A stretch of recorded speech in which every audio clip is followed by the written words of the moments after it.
My name is Mary, and I'm 45 years old. I live with my husband Richard, who is the same age as me. We met in college and started dating soon after. My first impression of Richard was that he was serious and honest. Though he was a man of few words, he really cared about his family. I was drawn to Richard's kindness and knew I wanted to spend my life with him. It turns out, Richard felt the same way. We even promised to marry each other while still in college. Though some might call it young love, we continued dating even after graduating. After starting our careers, we felt the same about each other and decided to get married. To our delight, we had a child shortly after getting married. Our daughter Sarah, who is turning 21 this year, graduated from vocational school and has started working. Sarah's workplace is close enough to commute from home, but she wanted to live on her own. So she's now living alone not far from her workplace. With Sarah moved out, Richard and I have been enjoying life, just the two of us, for the first time in a while. Life was pretty good, but there was one thing that bothered us. It was the presence of my sister-in-law, Susan. Susan, who is 38, divorced William last year after being married to him for 15 years. The reason for their divorce was Susan's infidelity. Susan may look like an average woman, but she has a weakness for men. It seems she had cheated on William multiple times over their 15-year marriage. William had seemingly turned a blind eye to Susan's cheating, but her actions escalated and he couldn't bear it anymore. He had been collecting evidence of her affairs. With this evidence, William confronted Susan with divorce papers. Through lawyers, Susan didn't have a chance. William even demanded a large sum of alimony from Susan's lover David, and that led to the divorce. But what surprised me the most was what happened next. Unbelievably, Susan decided to remarry, this time with David. We found out about Susan's remarriage when we received the wedding invitation. I knew about Susan's infidelity and it was messing with my head.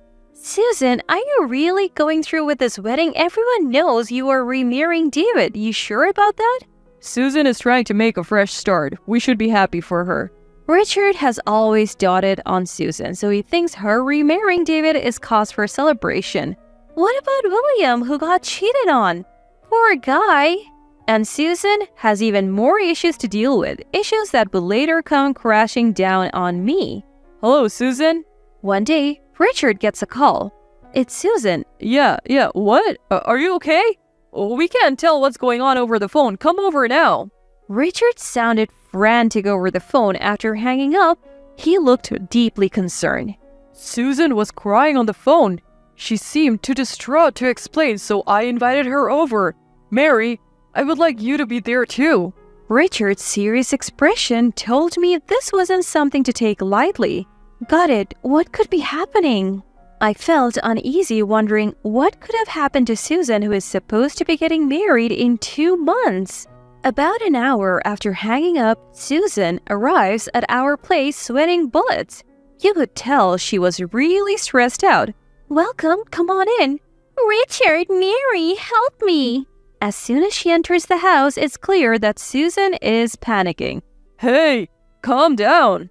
Richard sees the frantic Susan on the sofa and offers her some coffee. Susan gulps down the coffee and lets out a deep sigh, trying to calm herself.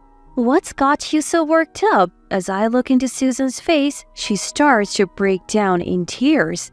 Seeing this, Richard is shocked and rushes to console her. It's okay. Can you tell us what is going on? Yeah, okay. After shedding some tears, Susan drinks another cup of coffee before she starts talking.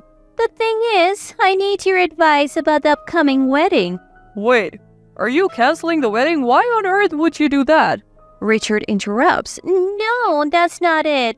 Well, it's not it. I mean, what are you trying to say? It seems like Susan is trying to figure out how to explain. She hangs her head and remains silent for a while. You have to tell us, or we can't help. If there's something we can do, we will. Encouraged by Richard, Susan finally speaks. The truth is, I may not be able to afford the wedding and the honeymoon. What? All that panic and she's worried about money? I'm standing there flabbergasted when Richard turns to Susan. So, let me get this straight. You're saying the wedding and the trip might be off because you can't secure the funds? Yeah. You work, don't you, Susan? And doesn't David have any savings? It's not that we don't have any, it's just that we spent it all on our divorces. We had to pay William alimony, so we can't afford to pay for the wedding or the trip. I am at a loss for words, incredulous that Susan would speak so casually about such a foolish decision. So, the point of discussion is? Oh, we were hoping to borrow the money for the wedding and the trip from you too. Richard listens to Susan and furrows his brow. Clearly, he finds this whole situation ridiculous as well. After a sigh, he speaks. Oh, is that all? Well, we have some savings we can lend you that much. What? You're lending it to them? My head starts to spin. What is he talking about? Of course, it would be heartless to refuse Susan, right? You don't have to pay us back. He continues. Mary, you said you have been saving for our parents' care, right? We can lend them the money from that. Richard proposes to lend the money from my savings, not his. I can't believe what I'm hearing. No, that money is for my parents. I can't just give it away. I can't believe this. Susan breaks down crying again. Richard rushes to comfort her. What's with this kid?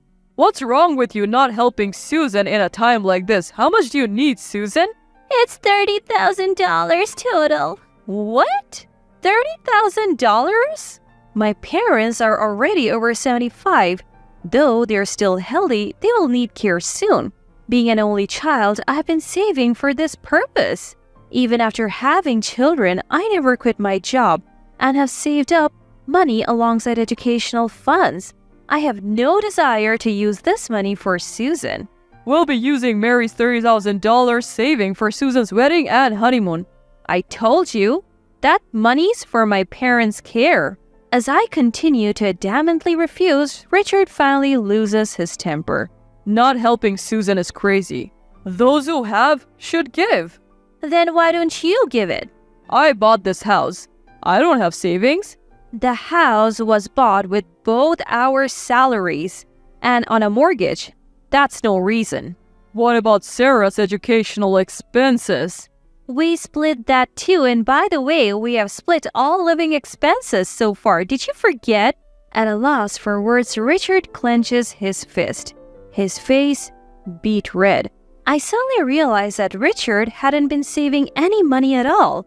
We had been keeping our finances separate since we got married, so I had no idea.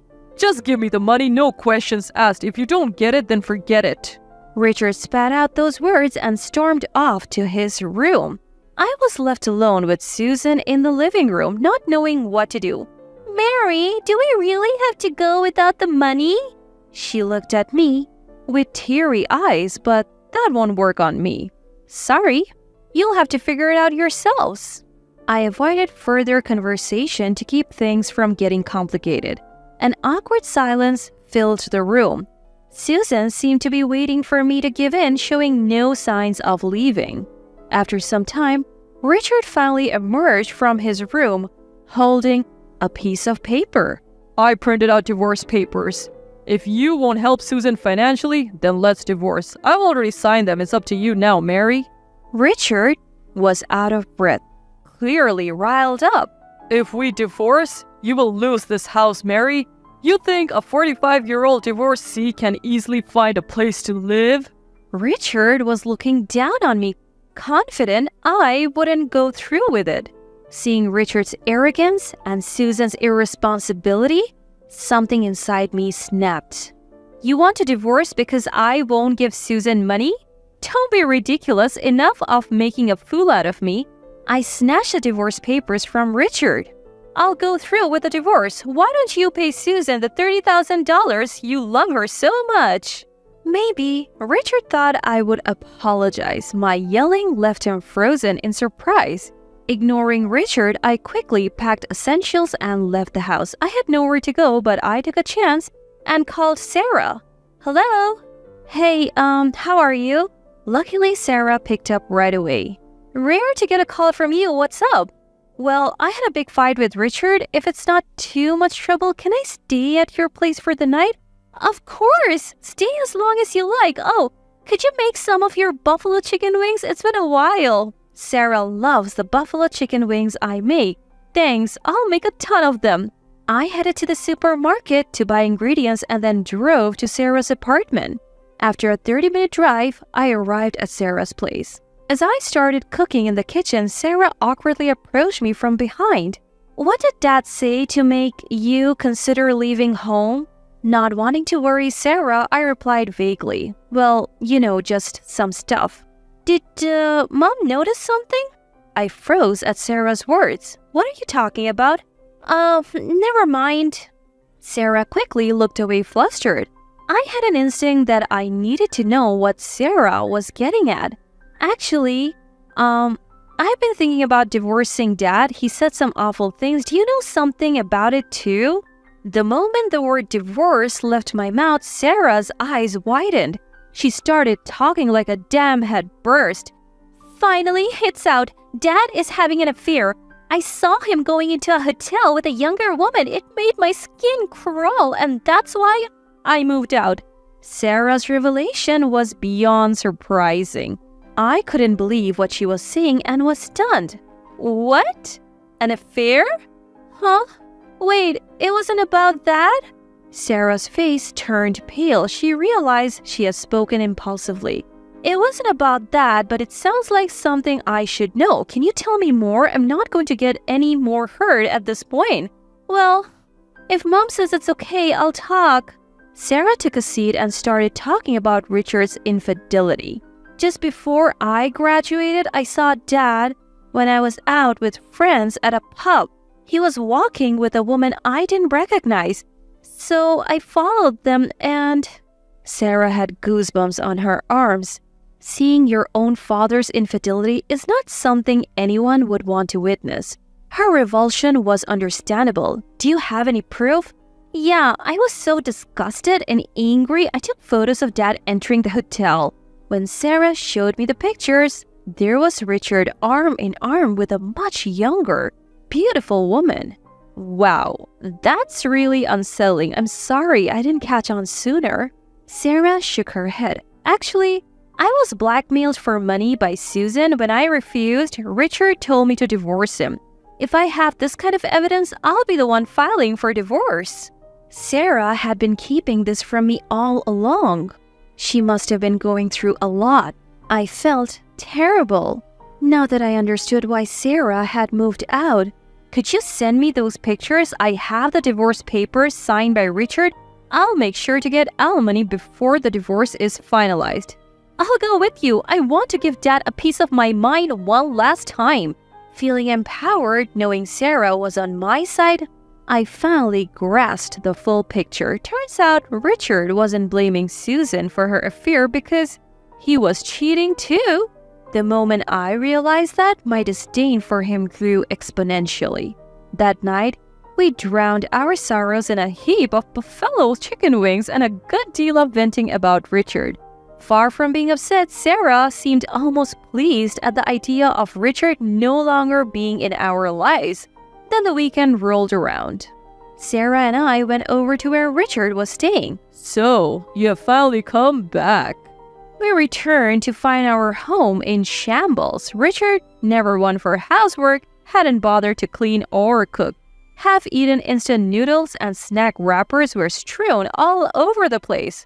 We're back, but what a mess. How can anyone live like this? Richard was visibly annoyed by Sarah's comment. How dare you talk to your parent like that? Well, you won't be my parent much longer, will you? Richard seemed even more irritated at this. I have already told Sarah. I have filled out the divorce papers. All that's left is to file them. You really think you can actually divorce me? I do, but first, there's something I need to confirm with you, Richard. Sarah and I sat down on the sofa. The table in front of us was dirty, which only made me feel more uncomfortable. Confirm what? Take a look at this. I showed Richard a picture Sarah had sent me. As he looked at the screen on my phone, his face went wide. This is, The picture showed Richard entering a hotel with another woman, leaving no room for excuses. That woman works for me. She wasn't feeling well and we were just taking a break. You're not going to assume this is cheating, are you? Assume? I took the photo right before entering the hotel. She was laughing. Didn't seem sick to me. Richard tried to wriggle his way out with a lame excuse, but we weren't having it. I'll give you the divorce you want, but you will have to pay the alimony decided in court. I can't afford to pay alimony. I have to give money to Susan, too. My disappointment in Richard, who was still prioritizing Susan, even now reached new heights. Then work hard to afford both. From now on, we'll talk through lawyers, so don't contact us again. I don't need a cheating dad. Please get out of my sight. We were just about to leave the house when we heard, Wait, you've got it all wrong. Please wait. Richard came chasing after us, desperate. Think about it, Mary. If we get divorced, you're gonna lose the house, right? You would just be causing yourself trouble. I felt not an ounce of love for Richard, who couldn't even master an apology to the very end. It's your punishment for planning to use my money on Susan and for belittling me. I don't need this house. Mom, you can stay at my apartment for a while.